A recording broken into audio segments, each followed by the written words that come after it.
ರಂಜಾನ್ ಹಬ್ಬದ ಅಂಗವಾಗಿ ಬಿಜೆಪಿ ಮುಖಂಡ ಹಾಗೂ ಭಗತ್ ಸಿಂಗ್ ಚಾರಿಟೇಬಲ್ ಟ್ರಸ್ಟ್ ಅಧ್ಯಕ್ಷ ಸಂದೀಪ್ ರೆಡ್ಡಿಯವರು ಮಂಗಳವಾರ ನಗರದ ಸುಮಾರು 1,000 ಬಡ ಕುಟುಂಬಗಳಿಗೆ ಆಹಾರ ಪದಾರ್ಥಗಳ ಕಿಟ್ ಅನ್ನು ವಿತರಿಸಿದ್ದಾರೆ. ಈ ಸಂದರ್ಭದಲ್ಲಿ ಮಾತನಾಡಿದ ಅವರು, ಹುಟ್ಟುಹಬ್ಬಗಳನ್ನು ಖುಷಿಯಾಗಿ ಆಚರಿಸುವುದರ ಜೊತೆಗೆ ಬಡವರ ನೆರವಿಗೆ ನಿಲ್ಲುವುದು ಪ್ರತಿಯೊಬ್ಬರ ಕರ್ತವ್ಯ. ಜಾತಿ, ಧರ್ಮ, ಭೇದ ಮತ್ತು ಮಾನವೀಯತೆಯನ್ನು ಉಳಿಸಿಕೊಳ್ಳಬೇಕು. ವೈವಿಧ್ಯದಲ್ಲಿನ ಐಕ್ಯತೆ ಭಾರತದ ವೈಶಿಷ್ಟ್ಯವಾಗಿದ್ದು, ಪರಸ್ಪರ ಪ್ರೀತಿ ಹಾಗೂ ಸಹಕಾರದಿಂದ ಸಮಾಜ ಸದೃಢವಾಗುತ್ತದೆ ಎಂದು ಅಭಿಪ್ರಾಯಪಟ್ಟಿದ್ದಾರೆ. ಶ್ರೀರಾಮನವಮಿ ಸಂದರ್ಭದಲ್ಲಿ ನಡೆದ ಬೈಕ್ ರ್ಯಾಲಿಗೆ ಮುಸ್ಲಿಂ ಬಂಧುಗಳು ಹೂ ಸುರಿದು ಸ್ವಾಗತಿಸಿದರು, ನೀರು ನೀಡಿ ಪ್ರೀತಿ ಹಂಚಿಕೊಂಡಿದ್ದರು.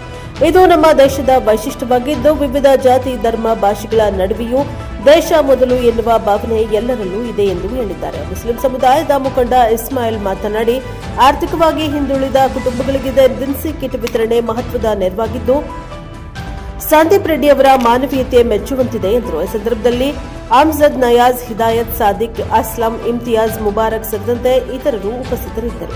Bureau report NKS TV 4 Chikkaballapur. ಉದ್ದೇಶ ನೀವು ಸರ್, ರಂಜಾನ್ ಹಬ್ಬ ನಡೀತಾ ಇದೆ. ಪ್ರತಿ ವರ್ಷ ನಾವು ನಮ್ಮ ಕೈಲಾದಷ್ಟು ಮಟ್ಟಿಗೆ ಮುಸ್ಲಿಂ ಸಮುದಾಯದವರ ಜೊತೆ ರಂಜಾನ್ ಹಬ್ಬದಲ್ಲಿ ಒಂದು ಸಣ್ಣ ಕಾಣಿಕೆಯನ್ನ ಕೊಡುವಂತಹ, ಸಣ್ಣ ಔತಣಕೂಟ ಕೊಡುವಂತಹ ಒಂದು ಪ್ರತೀತಿಯನ್ನ ತುಂಬಾ ವರ್ಷಗಳಿಂದ ನಾನು ಬೇರೆ ಬೇರೆ ಕಡೆ ಮಾಡ್ಕೊಂಡ್ ಬರ್ತಿದ್ದೀನಿ. ನನ್ನ ಸ್ವಗ್ರಾಮ ಪೆರೇಸಂದ್ರದಲ್ಲಿ ಸುಮಾರು ವರ್ಷಗಳಿಂದ ಈ ಕೆಲಸ ನಾವು ಮಾಡ್ತಾ ಇದ್ವಿ. ನಮ್ಮ ತಂದೆ ತಾಯಿಗೂ ಕೂಡ ಅವ್ರ ಕೈಲಾದಷ್ಟು ಮಟ್ಟಿಗೆ ಒಂದು ಊಟ ಕೊಡುವಂತಹ, ಅವ್ರ ಜೊತೆ ನಿಂತ್ಕೊಳ್ಳುವಂತ ಕೆಲಸ ನಮ್ಮ ತಂದೆ ತಾಯಿ ಸಹ ಮಾಡ್ತಾ ಇದ್ರು. ಅದೇ ಪ್ರತೀತಿಯನ್ನ ಇವತ್ತು ನಾವು ಮುಂದುವರ್ಸ್ಕೊಂಡ್ ಬಂದಿದ್ವಿ.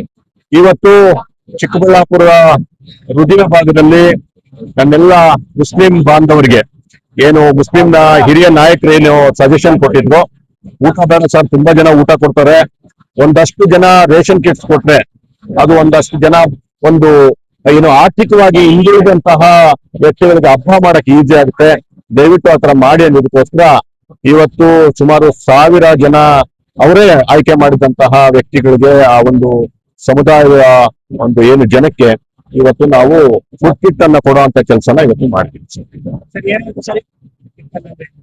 ಫುಡ್ ಕಿಟ್ ಅಲ್ಲಿ ಆಹಾರ ಸಾಮಗ್ರಿಗಳು ಏನೇನ್ ಬೇಕೋ ಅವ್ರು ಏನ್ ಕೇಳಿದ್ರು ಅದು ಕೊಟ್ಟಿದ್ದಾರೆ. ಅದು ಖರ್ಜೂರ ಇರ್ಬೋದು, ತುಪ್ಪ ಇರ್ಬೋದು, ಬಿರಿಯಾನಿ ಮಾಡ್ಕೊಳೋಂತಹ ರೈಸ್, ಮಾಮೂಲಿ ರೈಸ್ ಅಲ್ಲ.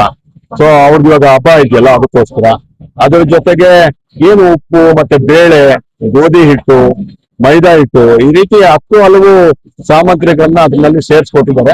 ಅವರನ್ನ ಕೇಳಿ ಶಾವಿಗೆ ಕೊಟ್ಟಿದ್ದಾರೆ, ಏನೇನಿಗೆ ಜಾಮೂನ್ ಪಾಕೆಟ್ ಒಂದು ಕೊಟ್ಟಿದ್ದಾರೆ, ಆ ತರದೆಲ್ಲ ಕೊಟ್ಟಿದ್ದಾರೆ. ನಮ್ ಕೈಲಾದಂತ ಒಂದು ಹಳ್ಳಿ ಸೇವೆ ಸರ್, ಅದನ್ನ ಏನೋ ಹೇಳ್ಕೊಡಂತದೆಲ್ಲ ಮಾಡಿದೀವಿ, ಖುಷಿ ಆಗಿದೆ. ಈಗ ಸಮಾಜದಲ್ಲಿ ಅಷ್ಟೇ ಮಾಡೋದು ತಪ್ಪಿಲ್ಲ. ಏನಂತಂದ್ರೆ ಎಲ್ಲ ಸಮುದಾಯಗಳನ್ನು ನಾವು ಸೇರ್ಸ್ಕೊಂಡು ಹೋಗ್ಬೇಕಾಗ್ತದೆ. ಈಗ ಹಿಂದೂ ಅಂತ ಬಂದಾಗ ಯುಗಾದಿ ಬಂದಿದೆ, ನಿಜ. ಯುಗಾದಿ ಮತ್ತು ರಂಜಾನ್ ಒಂದೇ ಸಲ ಬಂದಿದೆ. ಹಿಂದೂಗಳಿಗೂ ಕೊಡ್ಬೇಕು ಅನ್ನೋಂತ ಆಸೆ ಇದೆ ನಂಗೆ. ದೇವರು ಇನ್ನೊಂದಷ್ಟು ಶಕ್ತಿ ಕೊಟ್ಟಾಗ, ಯಾಕಂದ್ರೆ ಜನಸಂಖ್ಯೆ ಜಾಸ್ತಿ ಇದೆ, ಆದ್ರೆ ನಾನು ಹಿಂದೂಗಳನ್ನೆಲ್ಲೂ ಬಿಟ್ಕೊಟ್ಟಿಲ್ಲ. ಮುಸ್ಲಿಮ್ಸ್ ಮಾತ್ರ ಓಲೈಕೆ ಮಾಡುವಂತ ಕೆಲಸನೂ ನಾನು ಮಾಡಿಲ್ಲ. ಎಲ್ರೂ ನಾವೆಲ್ಲ ಒಂದು ಟೀಮ್, ಒಂದು ಏನು ಸಾಮರಸ್ಯವಾಗಿ ಬದುಕಬೇಕು. ಈಗ ಗಣೇಶ ಹಬ್ಬ ಆಗುತ್ತೆ. ಗಣೇಶ ಹಬ್ಬ ಆದಾಗ ನಿಮ್ಗೆಲ್ಲರಿಗೂ ಚಿಕ್ಕಬಳ್ಳಾಪುರ ಗೊತ್ತಿದೆ, ಜಾತ್ರೆ ಮಾಡ್ದಂಗ್ ಮಾಡ್ತೀವಿ. ಜನ ನಮ್ಮ ಯುವಕರು, ಹಿಂದೂ ಯುವಕರು ತಲೆ ಬರ್ತಾರೆ, ಅವ್ರಿಗೆ ಬರ್ತಾರೆ ಮುಸ್ಲಿಂ ಯುವಕರು, ಅವ್ರು ಬರೀ ಹಿಂದೂ ಯುವಕರು ಬಂದು ನಮ್ಮ ಹತ್ರ ತಗೊಂಡೋಗ್ತಾರೆ. ಸಂತೋಷವಾಗಿ ನಾವೇ ಕರೆದು ಕೊಟ್ಬಿಡ್ತೀವಿ. ಶ್ರೀರಾಮನವಮಿ ಮಾಡ್ತೀವಿ. ಶ್ರೀರಾಮನವಮಿ ಮಾಡಿದಾಗ ಬೈಕ್ ರ್ಯಾಲಿ ಮಾಡಿದ್ವಿ. 1000 ಜನ ನಮ್ಮ ಹಿಂದೂ ಹುಡುಗರ ಬಂದಿತ್ತು. ಅದೃಷ್ಟ ಮತ್ತೆ ಖುಷಿ ಏನಂತಂದ್ರೆ, ಚಿಕ್ಕಬಳ್ಳಾಪುರದ ಏನು ರಸ್ತೆಗಳಲ್ಲಿ ನಮ್ಗೆ ಪೊಲೀಸರು ಪರ್ಮಿಷನ್ ಕೊಡಕ್ ಹಿಂದೆ ಮುಂದೆ ನೋಡ್ತಿದ್ರು. ಆದ್ರೆ ಇದೇ ಮುಸ್ಲಿಂ ಬಾಂಧವರು ಬಂದು ನಾವು ಶ್ರೀರಾಮನವಮಿ ಮಾಡಕ್ ಬೈಕ್ ರ್ಯಾಲಿ ಹೋದಾಗ ನಮ್ಮ ಮೇಲೆ ಹೂವನ್ನ ಎಚ್ಚೋದು, ಭಗವದ್ಗೀತೆ ಹಿಡ್ಕೊಂಡು ಜೈ ಹಿಂದ್ ಕೂಗುವಂತ ಕೆಲಸಗಳು, ಈ ರೀತಿಯ ಕೆಲಸಗಳಾಗ್ಬೇಕು. ಅದೇ ರೀತಿ ಇವರ ದಲಿತ ಕುಟುಂಬಗಳಲ್ಲಿ ಯಾರು ಮಕ್ಕಳು ಇದು ಏನು SLC ಮತ್ತು PUC ನಲ್ಲಿ ಏನು ಎಕ್ಸಾಮ್ ಅಲ್ಲಿ highest ಮಾರ್ಕ್ಸ್ ತಗೊಂಡ್ರವ್ರಿಗೆ ನಾವು ಏನು ಸ್ಕಾಲರ್ಶಿಪ್ ಕೊಡ್ತಾ ಇದೀವಿ, ದಲಿತರಲ್ಲಿ ಯಾರು ಹಿಂದೂಗಳಲ್ವಾ, ಅವ್ರನ್ನ ನಾವು ನಮ್ಮ ಕೈಲಾಗಿದ್ದು ನಾವು ಮಾಡ್ತಾ ಇದೀವಲ್ಲ. ನೋಡಿ, ಯಾವುದೇ ರೀತಿ ಒಂದು ಕೆಲಸ ಆದಾಗ ನಾವೊಂದು ಚೌಕಟ್ಟು ಹಾಕೊಂಡು ಕೆಲಸ ಮಾಡಬೇಕಾಗುತ್ತೆ. ಇದರಲ್ಲಿ ಒಳ್ಳೇದನ್ನು ಹುಡ್ಕೋರಿಗೆ ಒಳ್ಳೇದು ಕಾಣುತ್ತೆ, ಇದರಲ್ಲಿ ಕೆಡುಕು ಮಾತ್ರ ಹುಡ್ಕೋರಿಗೆ ಕೆಡುಕು ಮಾತ್ರ ಕಾಣುತ್ತೆ. ದಯವಿಟ್ಟು ಒಳ್ಳೇದನ್ನ ನೋಡಿ. ಎಲ್ಲ ಸಮುದಾಯಗಳು ಸಹ ನಮ್ಮ ಭಾರತೀಯರು, ಯಾರ್ಯಾರ ಕೈಯಲ್ಲಿ ಏನೇನು ಯೋಗ್ಯತೆ ಇದೆಯೋ ಅದು ಎಲ್ಲ ಸಮುದಾಯಗಳಿಗೂ ಹಂಚ್ಕೊಂಡೋದ್ರೆ ಮಾತ್ರ ಈ ನನ್ನ ಭಾರತ ಉಳಿಯುತ್ತೆ.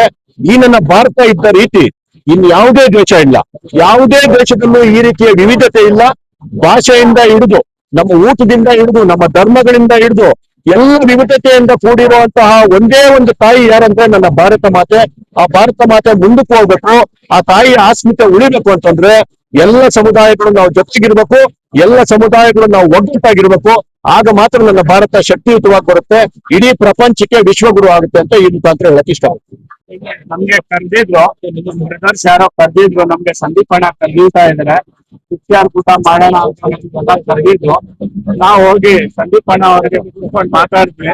ಅವ್ರು ಹೇಳಿದ್ರು, ನೀವ್ ಎಷ್ಟು ಜನ ಬೇಕಾದ್ರೂ ಊಟಗಳು ಹಾಕ್ಸಿ ಇತ್ಯಾರ್ ಕೂಟ ಮಾಡ್ತೀವಿ.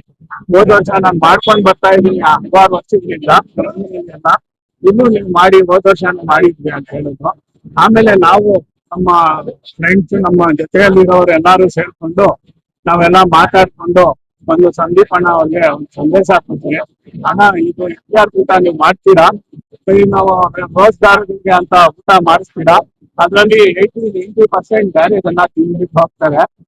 ರೋಜ್ಗಾರಗಳು ಯಾರು ಬರೋದಿಲ್ಲ, ಆಮೇಲೆ ಹೆಣ್ಮಕ್ಳು ಮಕ್ಕಳು ಲೇಡೀಸ್ ಯಾರು ಬರೋದಿಲ್ಲ. ಅದಕ್ಕಾಗಿ ನಾವು ಇದು ಒಂದು ಬೇರೆ ಚೇಂಜ್ ಮಾಡ್ಬಿಟ್ಟು ಹೇಳೋಣ, ನೀವೊಂದು ಕಿಟ್ಟು ತರ ಮಾಡ್ಕೊಟ್ರೆ ನಾವು ಅದು ತಕ್ಕಟ್ಟಿರೋ ಜನರಿಗೆ ನಾವೆಲ್ಲ ಹೋರಾಟ ಮಾಡಿ ಅಕ್ಕಿ ಅವ್ರಿಗೆ ಕೊಟ್ಟು ಅವ್ರ ಮನೆಗಳಿಗೆ ಸೇರುತ್ತೆ. ಇವತ್ತಿನ ನಾಳೆ ಅವ್ರು ಇಟ್ಕೊಂಡು ನಿಮ್ಮ ಊಟ ಮಾಡ್ತಾರೆ. ಅಡುಗೆ ಮಾಡಿ ಒಂದೇ ದಿವಸಕ್ಕೆ ಒಂದ್ ಕೆಲವು ಗಂಟೆಗಳಲ್ಲಿ ಖಾಲಿ ಆಗೋಗ್ಬಿಡ್ತದೆ, ಅದ್ ವೇಸ್ಟ್ನು ಆಗುತ್ತೆ. ಅದಕ್ಕಾಗಿ ಈ ತರ ಮಾಡೋಣ ಅಂತ ಹೇಳಿದಾಗ ನಮ್ ಸಂದೀಪ್ ಅಣ್ಣ ಅವರು ನಮ್ಗೆ ಕೇಳಿದ್ರು ಎಷ್ಟು ಬೇಕು ಅಂತ. ನಾವು ಸಂದೀಪ್ ಅಣ್ಣ ಅವ್ರಿಗೆ ಫಸ್ಟ್ ಟೈಮ್ ಸಿಕ್ಕಿದ್ದು, ನಾವೇನು ಹೇಳಕ್ಕೆ ಸ್ವಲ್ಪ ಏನು ಹೇಳಿಲ್ಲ. ಅವ್ರಿಗೆ ಕೇಳಿದ್ವಿ, ಅಣ್ಣ ನೀವ್ ಎಷ್ಟು ಕೊಟ್ರೆ ಅಷ್ಟು ಅನ್ಸುತ್ತೀವಿ ಅಂತ ನಾವ್ ಹೇಳಿದ್ವಿ.